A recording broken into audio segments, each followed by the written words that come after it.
Bonjour, voici la vidéo hebdomadaire.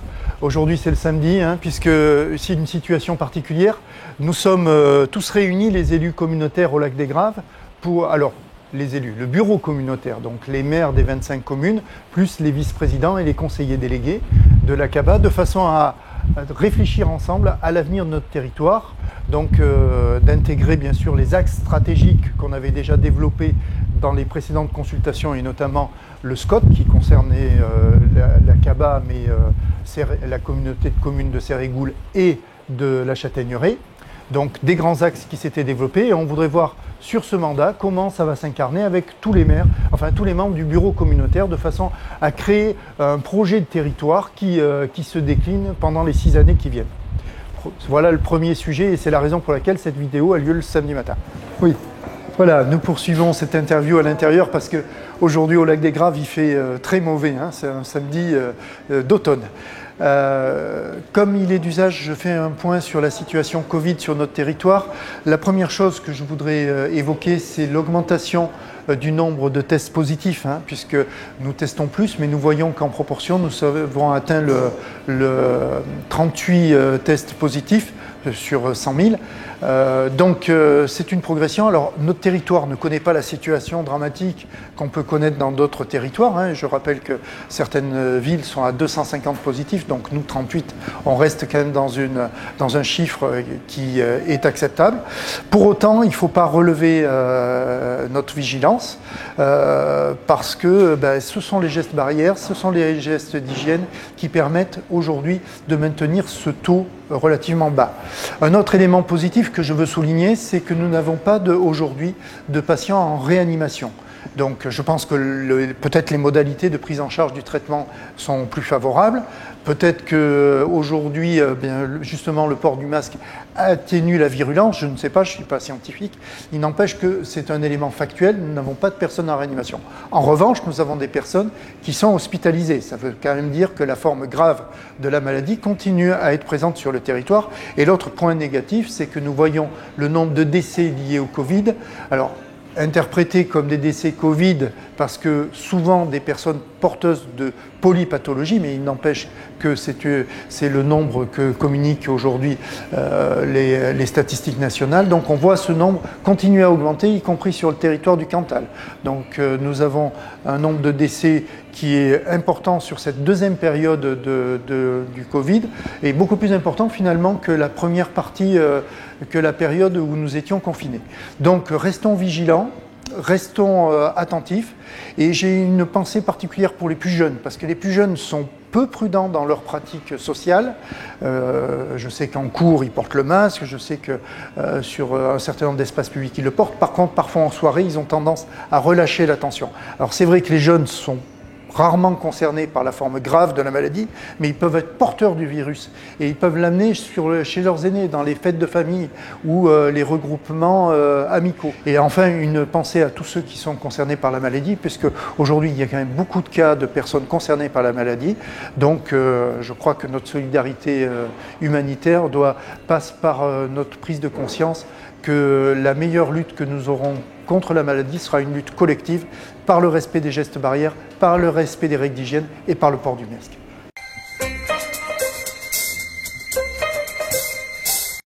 Bien, bonjour à tous, Jean-Luc Lantier, vice-président de l'ACABA en charge du développement communal. Donc je suis heureux de m'adresser à vous aujourd'hui en complément, et maintenant que notre belle collectivité se met en place avec un séminaire qui va réunir tous les élus de l'ACABA pour fonder, baser et j'allais dire construire, même si les idées, je pense qu'il y en a beaucoup de monde en a déjà beaucoup, des idées pour un projet de territoire.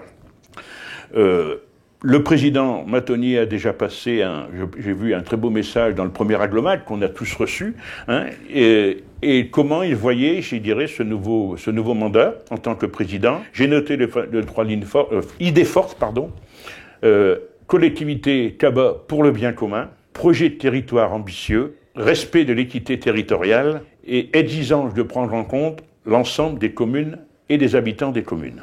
À partir de ces 4 idées fortes, comment je vois ma mission de vice-président? Mon premier rôle va être, si j'avais un mot résumé, vous y verrez peut-être là un aspect ambitieux, devenir un facilitateur. Donc, fort d'un premier mandat, j'ai vécu, moi, je dirais le rôle de maire, mon appartenance à l'Aqaba d'une commune qu'on va appeler petite commune, 1300 habitants.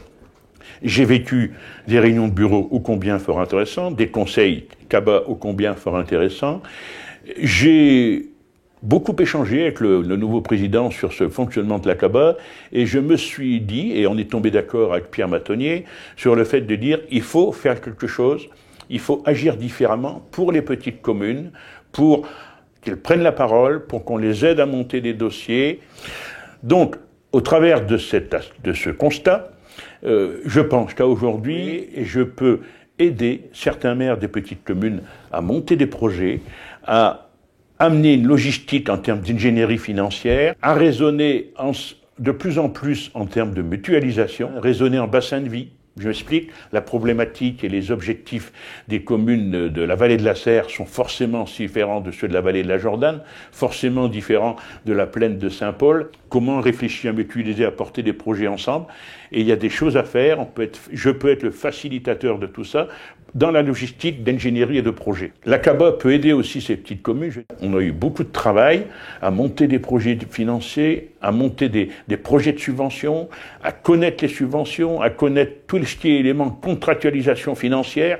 Je parle de l'État, je parle de la région et je parle du conseil départemental, répondre à des appels à projets.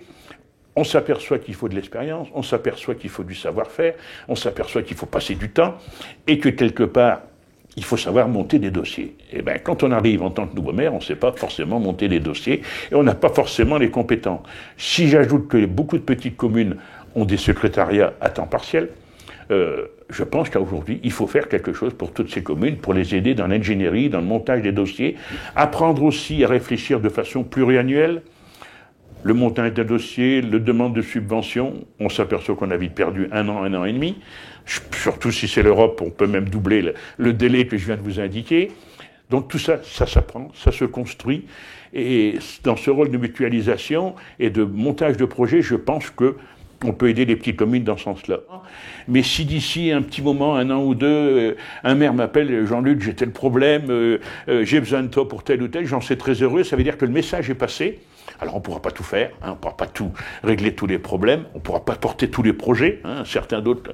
Mais si on prend l'habitude de travailler ensemble, de raisonner ensemble et d'investir ensemble, je pense que l'Aqaba aura fait son action et on équilibrera un peu. Je reviens encore sur le thème d'équité territoriale employé par notre président.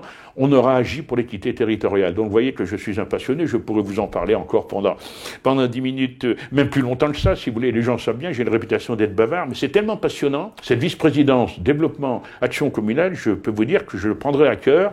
Et j'ai dit à notre président, bon, il faut vite faire nos séminaires, après on se met tous au travail. Donc comptez sur moi, on va se mettre au travail. Voilà. Alors pour moi, le projet de territoire, c'est une stratégie de développement qui va s'inscrire sur la durée, qui doit s'inscrire sur la durée. Mais cette stratégie, elle aura été construite en concertation avec l'ensemble des élus du territoire, que ce soit des communes rurales ou que ce soit des communes urbaines. Pour établir ce projet de territoire, je pense que chaque commune doit être porteuse de projets, doit se faire entendre et trouver sa place au sein de l'intercommunalité. Alors moi, en tant que maire de la Capelle-Viescamp, je vais me faire porteuse d'idées, de projets pour essayer de faire vivre ce projet de territoire, de me faire entendre aussi auprès des élus de l'intercommunalité et porter la voix des habitants du village. J'attends aussi de l'Aqaba un soutien, une écoute et un accompagnement des élus, de l'ensemble des élus, qui m'aident à construire des projets, qui m'aident à résoudre des problématiques. Et j'attends aussi un accompagnement de la part des services, de par leurs compétences et de par leur efficacité et leur réactivité à répondre à mes sollicitations. J'invite chaque commune à trouver sa place au sein de l'intercommunalité. Trouver sa place, ça veut dire se faire entendre. Ça veut dire que, quelle que soit la taille de la commune, qu'elle soit inférieure ou supérieure à 1000 habitants, qu'on soit rural ou qu'on soit urbain, je pense qu'on a toutes et toutes une capacité à se faire entendre et à porter ses projets pour construire le projet de territoire qui va durer en tout cas sur les 6 ans à venir.